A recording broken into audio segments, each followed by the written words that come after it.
Welcome. एक बार फिर से स्वागत है आप सभी लोगों का मेरे इस चैनल पे। आइए आज हम लोग बात करने वाले हैं जो 11th जेपीएससी आने वाला है। 11th जेपीएससी के बारे में जो एग्ज़ाम का पैटर्न होता है वो किस तरह का होता है, उसका सिलेबस क्या होता है, एक्सपेक्टेड डेट क्या है, कब तक नोटिफिकेशन आने वाला है, एग्ज़ाम कब हो जाएगा, ये सब जो डिटेल्स इन्फॉर्मेशन है आपको मेरे इस चैनल पे आज मिलने वाला है। क्योंकि हमने देखा जो 7th जेपीएससी है उसका जो रिज़ल्ट है यानी कि पीटी, मेंस और इंटरव्यू तीनों ही बहुत ही देखा जाए तो बहुत ही द्रुत गति से एक्सपेक्टेड टाइम पे एग्ज़ाम को कंफर्म करके रिज़ल्ट जारी कर देना, ये कहीं ना कहीं देखा जाए तो सरकार के लिए भी और जेपीएससी के लिए भी बहुत ही एक उपलब्धि माना जा रहा है। और इसी बात को देखते हुए हम लोग ये आशा लगा रहे हैं और जैसा कि अंदर से जो सूत्रों के हवाले से जैसा कि न्यूज़ हमें मिल रहा है, विभिन्न और भी जो चैनल के माध्यम से जो न्यूज़ आ रहा है, पेपर के माध्यम से और भी तमाम ऐसे बहुत सारे और भी सोर्सेस हैं, वैलिड सोर्सेस हैं, जिन सोर्स के माध्यम से हमें ये जानकारी प्राप्त हो रही है कि बहुत ही जल्द 11 जेपीएससी का अधिसूचना जारी होने वाला है। आयोग इस बात के लिए अन्य सभी विभागों से जो रिक्त विभाग हैं उन विभागों से कहीं ना कहीं अपना सूची मंगवा रहे हैं। इससे साफ जाहिर हो रहा है कि फिर से जो है जेपीएससी 11th जेपीएससी का जो एग्ज़ाम है वो कंडक्ट कराने वाला है। और पुनः जैसा कि हम लोग देखें 7th जेपीएससी को अपने तय समय में रिजल्ट जारी करने के लिए रिकॉर्ड स्थापित किया है, तो अब जो भी अभ्यर्थी हैं, जो भी कैंडिडेट्स हैं, जो जेपीएससी यानी कि पीएससी के जो लेवल का जो एग्ज़ाम देने के लिए जो तैयार बैठे हैं उन लोगों के लिए बहुत ही एक गुड न्यूज़ कहा जा सकता है। साथ ही साथ मैं ये भी कहना चाहूँगा कि ये जो एग्ज़ाम है बहुत ही टफ एग्ज़ाम होता है, ऑफिसर रैंक का एग्ज़ाम है, इसलिए आपको ये वेट नहीं करना है कि जब नोटिफिकेशन आएगा after that I will start the preparation. No my dear, it is completely wrong, I am telling you. आपको सबसे पहले इसका सिलेबस को पता कर लेना है और सिलेबस को पता करने के बाद आपको अभी से ही लग जाना है, क्योंकि ये प्रोसेस जो है ये प्रोसेस बहुत ही टफ प्रोसेस है। टफ तो नहीं कहा जा सकता, टफ इसलिए होगा क्योंकि इसमें सिलेबस बहुत बड़ा है और सिलेबस के हिसाब से आपको उतना टाइम नहीं मिल पाता, जिसके चलते आप सक्सेस नहीं हो पाते हो। तो टफ कहना सही नहीं होगा, सिलेबस बड़ा है। तो सिलेबस बड़ा है तो इसलिए हमें थोड़ा समय हाथ में लेकर इसका तैयारी शुरू कर देना है। तो आइए हम लोग सबसे पहले जान लेते हैं कि जो एग्ज़ाम है वो एग्ज़ाम आपका जो है, पहले तो पीटी होता है। पीटी में अगर आप क्वालिफाई कर जाते हो, यू नो, तो पीटी क्या है, क्वालिफाई नेचर का एग्ज़ाम है। तो अगर आप पीटी क्वालिफाई कर जाते हो तो फिर आप मेंस में जाते हो, फिर मेंस में आपका मेरिट बनता है। अगर आप मेंस में पास करते हो फिर आप इंटरव्यू में जाते हैं और इंटरव्यू में जो है पर्सनालिटी डेवलपमेंट का जो भी है पर्सनालिटी का टेस्ट किया जाता है और उसमें जो भी सवाल जवाब होता है वो आपका कहीं ना कहीं मेंस में आप जो लिख कर जाते हो, जो पढ़ कर जाते हो, उसी से जुड़ा हुआ क्वेश्चंस रहता है। तो आपको कहीं ना कहीं मेन जो फोकस करना है वो मेंस को फोकस करके पढ़ाई करना है। और अगर आप मेंस को फोकस करके पढ़ाई करते हो तो आपका पीटी यूं ही निकल जाएगा, बस थोड़ा सा करंट अफेयर्स को आपको मजबूत कर लेना है। तो अगर जो इसमें जो पीटी का जो एग्जाम होता है उसमें आपका दो पेपर होता है, एक होता है पेपर 1 और एक होता है पेपर 2। जो पेपर 1 होता है उसमें आपका जनरल स्टडीज का जो क्वेश्चंस होते हैं, जिसमें history, geography, civics, politics, economics, general science, current affairs, Jharkhand से जुड़े हुए कुछ सवाल मिलाकर टोटल 100 क्वेश्चंस होते हैं, जिसमें टोटल मार्क्स जो होते हैं वो 200 होते हैं। जिसमें जो क्वेश्चंस आते हैं वो दो पेपर, दो अलग अलग भाषाओं में आप उसमें देख सकते हैं, आप आंसर दे सकते हैं। ये ओएमआर सीट बेस्ड टेस्ट होता है जिसमें कोई भी नेगेटिव मार्किंग नहीं होता है। अगर हम बात करें पेपर 2 का, तो आइए हम लोग सिलसिलेवार तरीके से जानते हैं कि जो पेपर 1 होता है उसमें किस तरह के क्वेश्चंस आते हैं, पेपर 2 में किस तरह के क्वेश्चंस आते हैं। सबसे पहले अगर हम बात करें पेपर 1 में, तो पेपर 1 में आपका हाथ आता है एंशिएंट हिस्ट्री से 5 क्वेश्चंस, मेडिवल हिस्ट्री से 5 क्वेश्चन, मॉडर्न हिस्ट्री से 5 क्वेश्चन। एंशिएंट हिस्ट्री में क्या क्या आते हैं, एंशिएंट हिस्ट्री में आपको पढ़ना है सिंधु घाटी सभ्यता से लेकर वैदिक सभ्यता से लेकर और भी जो मौर्य वंश है, ये जो टॉपिक है वो एंशिएंट हिस्ट्री को अगर आप पढ़ते हैं तो आपको पता चल जाता है कि आपका जो एंशिएंट हिस्ट्री में क्या है। इसको अगर हम विस्तार से चर्चा करते हैं कि एंशिएंट हिस्ट्री में क्या आता है, मेडिवल हिस्ट्री में क्या आता है, मॉडर्न हिस्ट्री में क्या आता है, तो ये काफ़ी लंबा वीडियो हो जाएगा। तो आप इस चीज को जान ले कि अगर आपको तैयारी करना है तो आपको भली भांति पता है और पता होना भी चाहिए कि एंशिएंट हिस्ट्री में क्या आता है। इसलिए मैं उस पर चर्चा नहीं करने वाला हूँ। अगर चर्चा मैं करूंगा एंशिएंट हिस्ट्री के बारे में तो फिर मैं एंशिएंट हिस्ट्री का एक अलग वीडियो बनाऊंगा, और एंशिएंट हिस्ट्री में वीडियो बनाने के बाद उसमें सभी टॉपिक्स को अलग अलग करके मैं आपको बताऊंगा, तो ज्यादा बेटर होगा। यहाँ पर अगर हम चर्चा करें तो एंशिएंट हिस्ट्री से आपको 5 क्वेश्चंस रहते हैं। मेडिवल हिस्ट्री जो होता है यानी कि मध्यकालीन भारत जो होता है, वहां से आपको 5 क्वेश्चंस आएगा। मॉडर्न हिस्ट्री से आपको 5 क्वेश्चन आता है।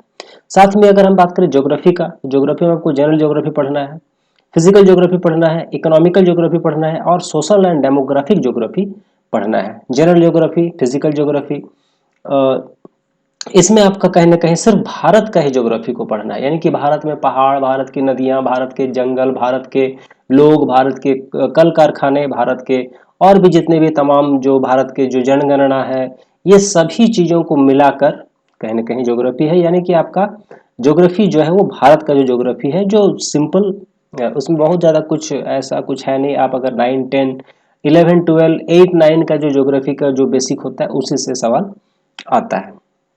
अगर हम बात करें पॉलिटी का, तो पॉलिटी में जो हमारा जो कॉन्स्टिट्यूशन है, जो हमारा संविधान है, संविधान से आपका 4 क्वेश्चन फिक्स्ड है।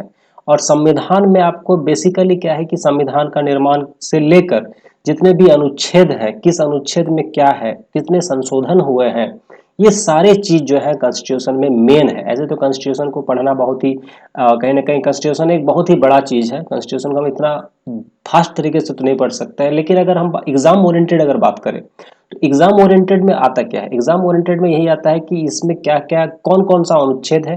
अनुच्छेद टोटल आपको देख लेना है और उसमें जो इम्पोर्टेंट है वो सबको आपको पढ़ लेना है। आपको थोड़ा सा प्रीवियस ईयर को देख लेना है कि कौन कौन सा अनुच्छेद ज्यादातर रिपीट हुए हैं, और उसके बाद जो किस अनुसूची में क्या है ये सब आपको थोड़ा देख लेना है। जैसे 36 to 51 थोड़ा इंपॉर्टेंट है। उसके बाद आपका जो संशोधन हुए हैं वो आपको देख लेना है। जो पब्लिक एडमिनिस्ट्रेशन है यानी कि जो लोक प्रशासन है, उसमें से 4 क्वेश्चंस बनते हैं। और डिसेंट्रलाइजेशन जो है, डिसेंट्रलाइजेशन का मतलब हो गया कि आपका सेंट्रल गवर्नमेंट के बाद आपका जैसे हमारा जो सरकार है, सरकार को जो 3 भाग में बांटा गया है, जो 3 अंग होते हैं, वो आपका जैसे कि सेंट्रल गवर्नमेंट होता है, केंद्र सरकार होता है, फिर आपका राज्य सरकार होता है, फिर आपका पंचायत सरकार होता है। पंचायत सरकार को भी 2 भाग में बांटा गया है, एक आपका नगर पालिका, एक होता है आपका पंचायत होता है। इस तरह से जो डिसेंट्रलाइजेशन, एक जो विकेंद्रीकरण होता है, उसके बारे में आपको थोड़ा सा जानकारी चाहिए। अब डिसेंट्रलाइजेशन को अगर हम अलग से बात करें तो इसमें भी हम अलग से एक वीडियो बनाकर इसमें आगे बात करूंगा मैं। फिर आपका इकोनॉमिक्स आता है। इकोनॉमिक्स में बहुत ज़्यादा आपको नहीं पढ़ना है। इकोनॉमिक्स में बेसिकली क्या होता है कि करंट अफेयर्स का डाटा से क्वेश्चन ज़्यादा आता है, लेकिन फिर भी आपको बेसिक फीचर्स पता होना चाहिए। हमारा जो इकोनॉमी है उसका जो बेसिक फीचर होता है वो कैसा है, हमारा भारत का किस तरह का इकोनॉमी है। आपको तो पता है कि टोटली 3 टाइप्स ऑफ इकोनॉमी होता है, उसमें से भारत का जो मिक्स्ड इकोनॉमी में आता है। इसके क्या फीचर्स हैं, फिर आपका जो सस्टेनेबल डेवलपमेंट है, सतत विकास कैसा होता है, क्या होता है, क्यों होता है, इसके फायदे क्या है, इसके नुकसान क्या है। और आपके बजट के बारे में कुछ क्वेश्चन आ जाते हैं। 2023 में अगर आप एग्जाम दे रहे हैं तो आपको 2022 का बजट का सारा जानकारी होना चाहिए। ऐसे तमाम चीजें हैं जो कि आपका इकोनॉमिक्स में आ जाता है। उसके बाद अगर हम बात करें साइंस का, तो साइंस में आपको जनरली क्या है कि बहुत ज़्यादा साइंस में भी आपको नहीं पढ़ना है, लेकिन फिर भी फिजिक्स, केमिस्ट्री, बायो तीनों मिलाकर सवाल आते हैं, जिसमें से जो मेरा एक्सपीरियंस है, जो हम एनालिसिस किए हैं क्वेश्चंस का, तो उसमें जनरल साइंस और बायोलॉजी के क्वेश्चन थोड़ा ज़्यादा आते हैं, और साथ में आपको केमिस्ट्री और फिजिक्स भी सवाल उसमें एडेड रहते हैं। साथ में आपको एग्रीकल्चर साइंस से भी बहुत सारे सवाल आते हैं, जैसे कि आपका किस पौधे में किस तरह का बीमारी होता है ना, उस बीमारी को रोकने के लिए क्या दिया जाता है, क्या यूज करते हैं, नए नए क्या क्या टेक्निक यूज हो रहे हैं अभी एग्रीकल्चर में, और टेक्नोलॉजी कौन कौन सा चीज़ यूज हो रहा है साइंस में, एग्रीकल्चर में, ये सब आपको पता होना चाहिए। अगर हम बात करें पेपर 1 में भी आपका झारखंड से कुछ क्वेश्चंस रह जाते हैं, जैसे कि अवेयरनेस ऑफ हिस्ट्री, हिस्ट्री से कुछ ऐसे, कुछ सोसाइटी से, कुछ कल्चर से, कुछ हेरिटेज से जो झारखंड से जुड़े हुए हैं, पेपर 1 में भी झारखंड को ऐड किया गया है। साथ में आपको करंट अफेयर्स पढ़ना है। करंट अफेयर्स भारत का और झारखंड का दोनों मिलाकर आपको पढ़ना है। और करंट अफेयर एक्चुअली में करंट अफेयर नहीं है। करंट अफेयर आपको कम से कम 1 साल या 1.5 साल, यानी कि पिछले, अगर आप 2022 में एग्जाम दे रहे हो तो आपको 2022 का पूरा, यानी कि अगर आप मान लीजिए मार्च में एग्जाम दे रहे हो या अप्रैल में एग्जाम दे रहे हो या फिर मई में जो एग्जाम दे रहे हो, तो आपका 2022 का मई से मई तक, और इधर आपको पीछे 1 साल तक, यानी कि 1 1.5 साल पुराना आपको करंट अफेयर्स पता होना चाहिए, जिसमें आपका नेशनल इंटरनेशनल करंट जो भी कुछ घटनाएं हो रही हैं ह्यूमन राइट से कुछ सवाल हैं, कुछ बायोडाइवर्सिटी सवाल आते हैं, क्लाइमेट चेंज का, अर्बनाइजेशन का, स्पोर्ट्स का, award, disaster management, poverty, unemployment, ये सब जो चीजें हैं, इंटरनेशनल एजेंसीज कौन कौन से हैं, अभी नए नए कौन कौन से और उसके चेयरमैन बने हैं, ये सब सवाल आते हैं। नए जो अवार्ड्स जो दिए गए हैं खेल में, साहित्य में, और जो भी तमाम जहाँ जहाँ जहाँ आपका अवार्ड्स वितरण हुआ है, ज्ञानपीठ पुरस्कार किसे दिया गया है, स्पोर्ट्स में किसको क्या दिया गया है, खेल रत्न में किसको क्या दिया गया है, ये सभी जो इतने भी अवार्ड्स है झारखंड से जुड़े हैं चाहे इंडिया से जुड़े हुए हैं, ये सभी चीज़ें आपको कहीं ना कहीं पता होना चाहिए। अनएम्प्लॉयमेंट का जो आपका डाटा होता है, डाटा के हिसाब से क्वेश्चन आता है। पॉवर्टी का क्या डाटा होता है, अभी क्या परसेंटेज चल रहा है, किस राज्य में सबसे ज़्यादा पॉवर्टी है, किस राज्य में सबसे कम पॉवर्टी है, ये सब जो चीज़ें हैं ये आपको पेपर 1 में पढ़ना है।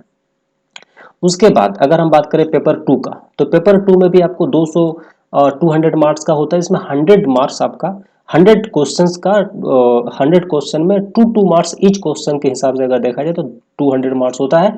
इसमें भी आपको हिस्ट्री ऑफ झारखंड पढ़ना है, यानी कि झारखंड का जो हिस्ट्री पढ़ना है वो भारत के हिस्ट्री के साथ भी आपको झारखंड का हिस्ट्री को पढ़ते चलाना है। मतलब मध्यकालीन इतिहास अगर आप पढ़ते हैं तो मध्यकालीन इतिहास में भारत की स्थिति के साथ साथ झारखंड की स्थिति को भी पढ़ना है आपको, यानी कि मध्यकालीन इतिहास में झारखंड का क्या स्थिति था। अगर हम बात कर रहे हैं मॉडर्न हिस्ट्री का, यानी कि आधुनिक इतिहास का, उसमें भी झारखंड का क्या इतिहास है। अगर हम बात करें एंशियंट का, यानी कि प्राचीन इतिहास का, अगर हम बात करें तो प्राचीन इतिहास में आपका झारखंड का क्या भूमिका था, ये सब चीज़ें जो है आपको इसमें पढ़ना है। ज्योग्राफी ऑफ झारखंड पढ़ना है, यानी कि झारखंड के कल कारखाने, झारखंड के पेड़ पौधे, झारखंड के नदी, झारखंड का मिट्टी, झारखंड का पहाड़, झारखंड का खनिज, ये सब जो चीज़ है वो ज्योग्राफी ऑफ झारखंड में आता है। पॉलिटी ऑफ झारखंड आपको पढ़ना है कि झारखंड का राजनीतिक स्थिति क्या है, क्या था, ये सब चीज़ें। इकोनॉमी ऑफ झारखंड, आपको तो पता ही कि झारखंड इकोनॉमिकल दृष्टि से काफ़ी धनी राज्य माना जाता है। खनिजों का ये कहीं ना कहीं एक ज़मीन जो है वो खनिजों से भरा हुआ है, इसलिए खनिज से जुड़े हुए बहुत सारे सवाल इसमें आ जाते हैं। साथ ही साथ आपको झारखंड का लिटरेचर पढ़ना है, लोक साहित्य जो है, झारखंड का जो खेल है, झारखंड का लोक नृत्य है, झारखंड का जो म्यूजिकल इंस्ट्रूमेंट है, वाद्य यंत्र जो है हमारे झारखंड में बहुत खास है। जैसे यहाँ पर एक बहुत ही खास डांस है जो कि आप लोग इसको जानते हैं, छऊ नृत्य, ये बहुत ही इंपॉर्टेंट है इसमें। इसके अलावा और बहुत सारे चीज़ है। आदिवासियों का क्या कल्चर है हमारे यहाँ, लैंड रिफॉर्म्स कौन कौन से, आपके भूमि सुधार कानून जैसे कि आपका सीएनटी हो गया, एसपीटी हो गया, और अन्य बहुत सारे अन्य भी आपका अभी 1947 के बाद से हमारे यहाँ लागू हुए हैं। हमारा झारखंड अलग होने के बाद बहुत सारे नए नए नियम आए हैं, वो सब को पढ़ने लगे हैं। इंडस्ट्रियल पॉलिसी क्या क्या है, पुनर्वास नीति क्या है, विस्थापन नीति क्या है, औद्योगिक नीति क्या है, झारखंड में कौन कौन से स्कीम लॉन्च हो रहे हैं, आने वाले समय में कौन कौन से नए नए स्कीम आए हैं, कौन सा ऐसे स्कीम है जो झारखंड के लोगों को सीधा लाभ मिल रहा है, बहुत ज़्यादा सक्सेसफुल हुआ है।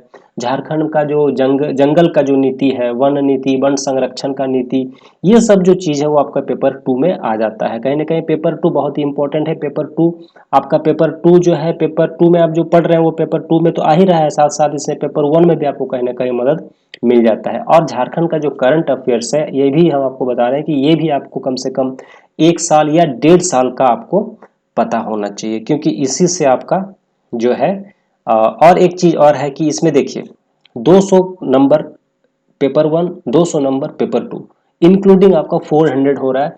तो you must have to try to get at least 300 out of 400 my dear, because आपको पता है कि जो कटअप जो है वो हर साल बढ़ रहा है। इसीलिए अगर आपको पीटी निकालना है तो आपका टारगेट एटलीस्ट 300 होना चाहिए। देखिए टारगेट तो हमेशा 100% होना चाहिए, बट अगर आपका 100% नहीं हो रहा है तो कम से कम आपको 300 मान के चलिए। अगर आप 300 का टारगेट बना लेते हैं, टारगेट आप 400 का बनाइए लेकिन 300 का टारगेट आपको कम से कम अचीव करना है, तो आपका पीटी क्लियर हो जाएगा। फिर आपका अगर पीटी क्लियर हो जाता है तो फिर आप मेंस पे लगते हैं।